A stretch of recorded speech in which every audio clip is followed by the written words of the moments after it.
যখনই আমার আম্মা কুমড়ো বড়ি আর আচার বানাবে তখনই শুরু হবে যত সব বর্ষা। একদম বৃষ্টি, সারাদিন বৃষ্টি হয়ে যাবে। আগের দিন ঝলমলে রোদ থাকবে আর শুরু হয়ে যাবে বৃষ্টি। যখনই আমগুলো ধুচ্ছিলাম আর মনে মনে ভাবছিলাম আম্মা আচার বানাচ্ছে, না জানি কালকের থেকে শুরু হয়ে যাবে বৃষ্টি।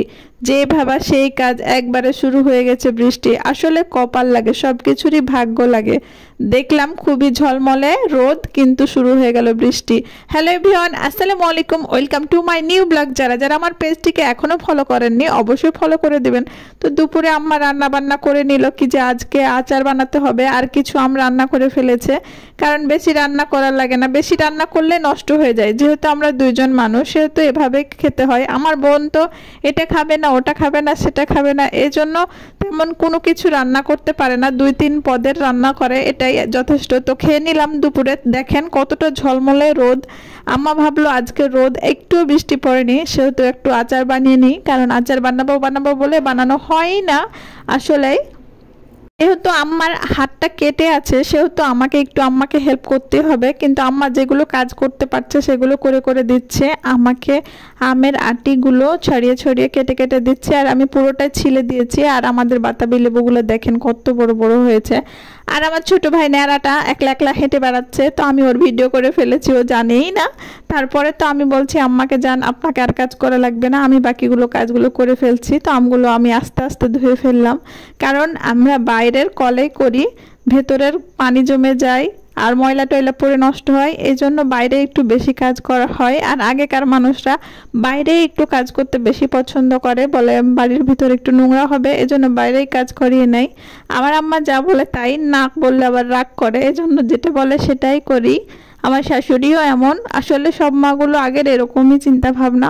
আর এখানে আম সিদ্ধ করে নিল, গরম পানিতে হলুদ দিল আর লবণ দিল। তারপরে তো ফুটে উঠে আসলেই কাঁচা আমগুলো দিয়ে দিল। তারপরে সিদ্ধ হলো কিনা একটু ট্রাই করলো ছেচকি দিয়ে আর কি, ছেচকি বলে, খুন্তি বলে।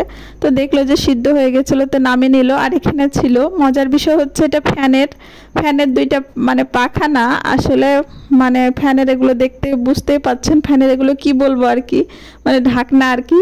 2 ঢাকনা পেয়েছে, 2 ঢাকনাতে আমগুলো দিয়ে দিল। তারপরে এখন মরিচ ভাজতে হবে আর রসুন ভাজতে হবে, এই জন্য অনেকগুলো রসুন ভেজে নিয়েছে।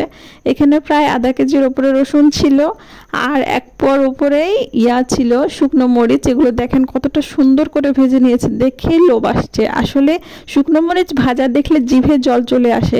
আর রসুন তো দেয় স্মেলের জন্য, আসলে রসুন খাওয়া ভালো। আর দেখেন ফাইনালি কত সুন্দর হয়ে গেছে। এগুলো এখন আমি পাটায় বেটে নেব।